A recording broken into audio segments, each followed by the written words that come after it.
Hey everyone, so today we're jumping into something really intense, the Crimson Audit. This isn't a philosophy about finding peace or comfort. No, this is all about the absolute necessity of rupture. It's a way of thinking that is designed to completely shatter our most comfortable ideas. So, the text kicks things off by painting this picture of what it calls the old heavens. But this is no paradise. It's described as a celestial mausoleum, basically a beautiful prison made of fixed, authorized truths. This world is built on a version of goodness that keeps us all comfortable, sure, but it also keeps us small, stagnant, and totally subservient. And that right there brings us to the core, really provocative question of this entire philosophy. Just think about it. What if the morality we've all built, the systems we've designed to keep us safe and harmonious, what if they're actually a gilded gauge? What if goodness itself is the very thing holding us back from our true potential? To really get why this philosophy calls for such a violent break, we first have to understand the prison. So let's dig into this idea of the stagnant heavens, this state of being that the text argues we absolutely must break free from.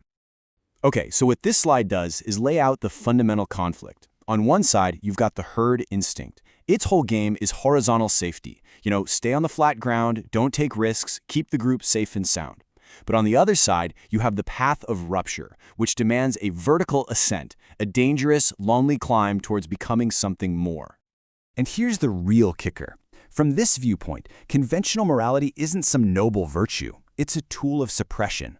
It's designed to sacrifice the energy and the brilliance of the individual for the sleepy comfort of the group, leaving the entire species safe, but ultimately hollow, unproductive, and just plain mediocre. So if the heavens are a cage, then somebody's got to have the key, right? Well, this brings us to the central figure in this whole drama, the Crimson Judge. He's not a reformer. He's an agent of pure rupture.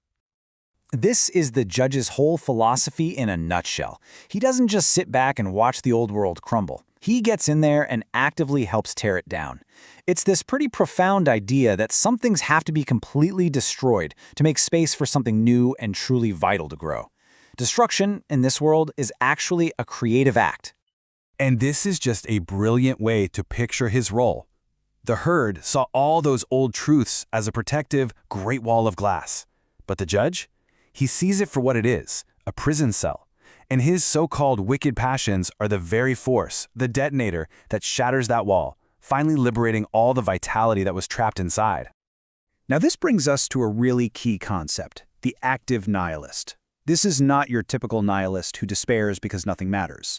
No, this is someone who recognizes that the old values are empty and then has the strength to actively tear them down, clearing the ground like a sovereign architect to build something entirely new from the rubble.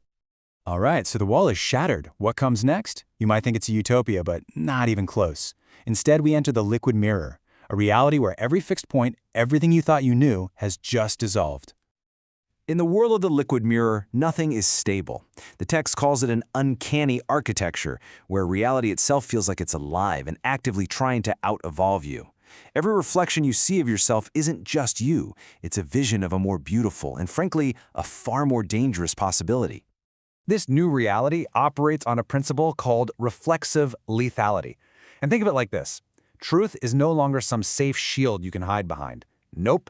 Now it's a weaponized shard. Every single idea is a potential challenge, a danger that is specifically designed to force you to stay sharp, to stay strong, constantly being tempered by danger, like steel in a forge. So if all the old rules are gone, how is a soul even judged in this new, fluid reality? Well, this brings us to the new system of law, the Crimson Audit itself. This quote just perfectly captures the shift in thinking. The old systems used what the text calls the feather of a dead morality, weighing souls against these abstract, lifeless virtues like being obedient or harmonious.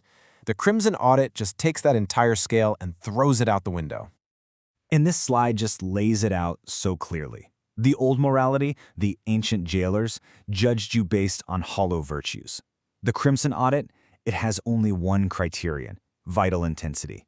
It doesn't ask if you are good, it asks if you are powerful. Do you have the will, the intensity to truly exist? And the consequences are, well, they're stark.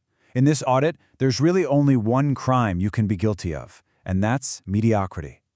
Those who lack the density of will, the ones who cling to the safety of the herd, they simply can't survive in this new reality. They just vanish into the liquid glass of the judge's gaze.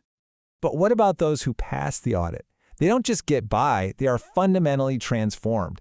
They get branded with what the text calls the alphabet of rupture. So what is this alphabet?